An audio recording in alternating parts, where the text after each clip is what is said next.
Hey everyone! Welcome to another GRE video. I am Alice, and today we are going to be talking about how to introduce your Analyze an Issue essay. Now, before we get into it, I want to apologize for the audio quality here. I am at my parents' home for the Christmas holidays, and I didn't bring any of my audio equipment, so hopefully this works.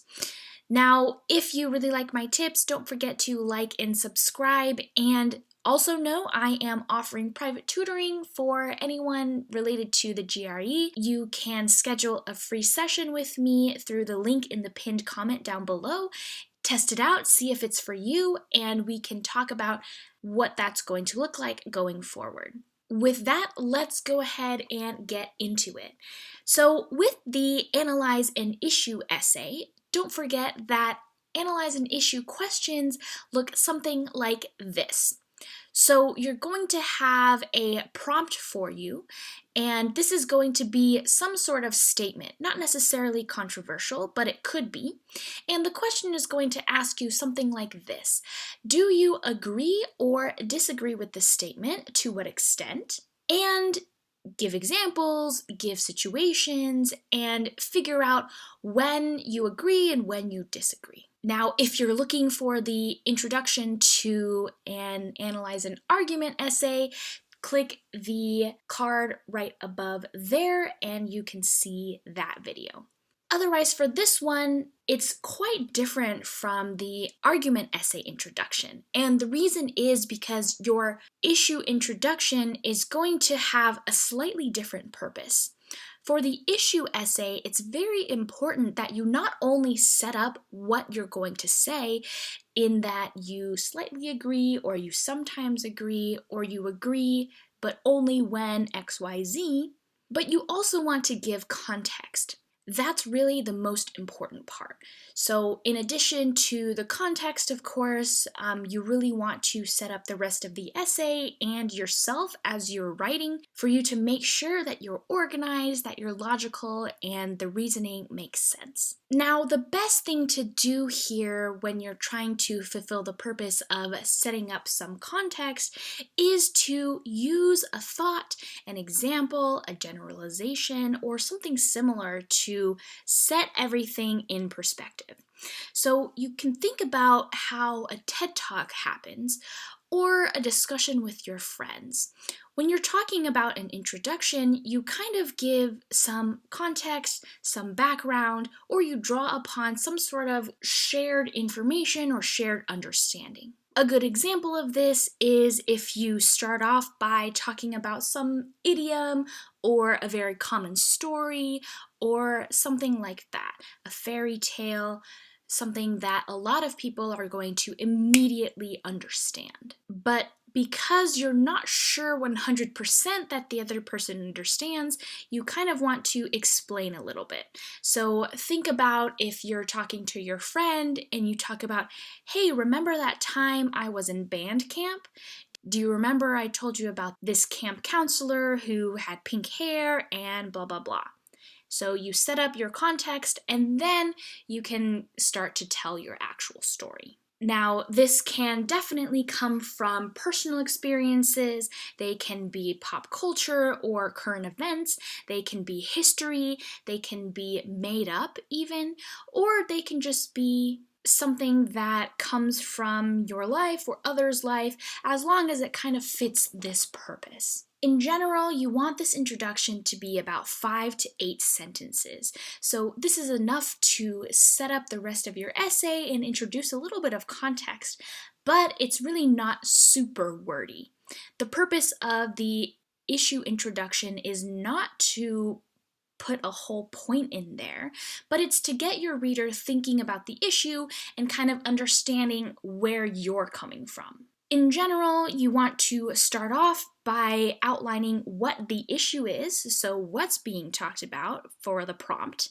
The second part of your introduction is going to be the context. So this is usually at least 3, maybe 5 sentences, something around that range. And then your last sentence is going to actually answer the question that's being asked in the prompt and set up the rest of your essay. So it typically is going to be, in general, I agree or I disagree with this statement, and this is why. Now, most of the time, I like to list out my reasons. So instead of just saying, I have 2 reasons to believe this, I would like to say, I believe this because reason 1 and reason 2. This helps the reader understand what exactly they're going to be reading about, and it helps you as you're writing to make sure that you're staying on topic and that you fully understand what you're going to be talking about through each of your body paragraphs. It also really helps when you're writing a conclusion so that you can just go back to your introduction and reword it a little. Now, to give you an idea of what I'm talking about, I want to show you a few examples. Now, for this example, I actually took it from the GRE website. So if you go to ets.org, you can actually see a full list of all the possible prompts that you will see on the GRE. Obviously, the list is super long, but I will leave it in the description in case you want to check it out. So this issue essay actually scored a 6. So of course the introduction is something that you can try to achieve as well. So let's read it. The statement linking technology negatively with free thinking plays on recent human experience over the past century. Surely there has been no time in history where the lived lives of people have changed more dramatically. A quick reflection on a typical day reveals how technology has revolutionized the world. Most people commute to work in an automobile that runs on an internal combustion engine. During the workday, chances are high that the employee will interact with a computer that processes information on silicon bridges that are 0.09 microns wide. Upon leaving home, family members will be reached through wireless networks that utilize satellites orbiting the Earth. Each of these common occurrences could have been inconceivable at the turn of the 19th century. So this example does not perfectly fit what I was talking about, but it does a very good job of setting up the context of the question. So you can see in the first sentence that the test taker here really talks about what the question is, what the prompt is, and it acknowledges what's going to be talked about as the theme for the entire essay. This person immediately jumps into setting up context. So you might think that the example that's being used here is each of the things that he points out. So we're talking about the car, we're talking about the computer, and the mobile phone. But actually, the example here is not each of those. It's actually the typical workday. And each of those technologies that he has pointed to are actually parts of that one example.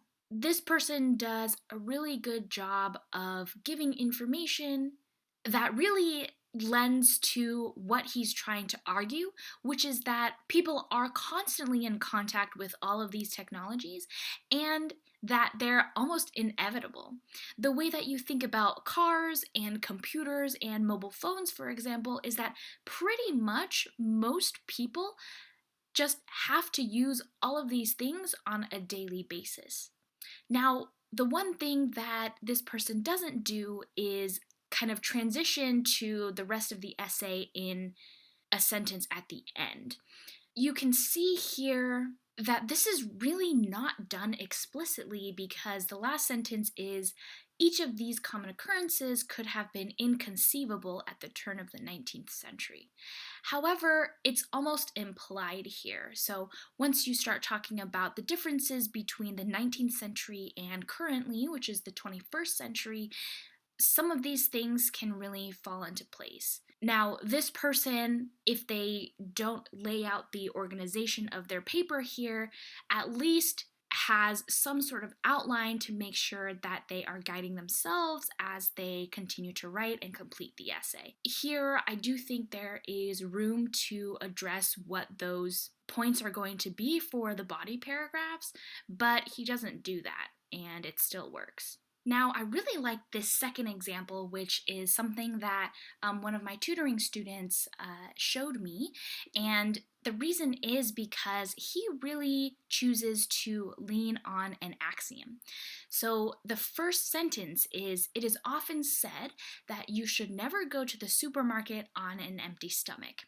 So here he really pulls on what I was mentioning before with the sort of social knowledge and the sort of shared understanding that a lot of people will have if you are living in the same culture.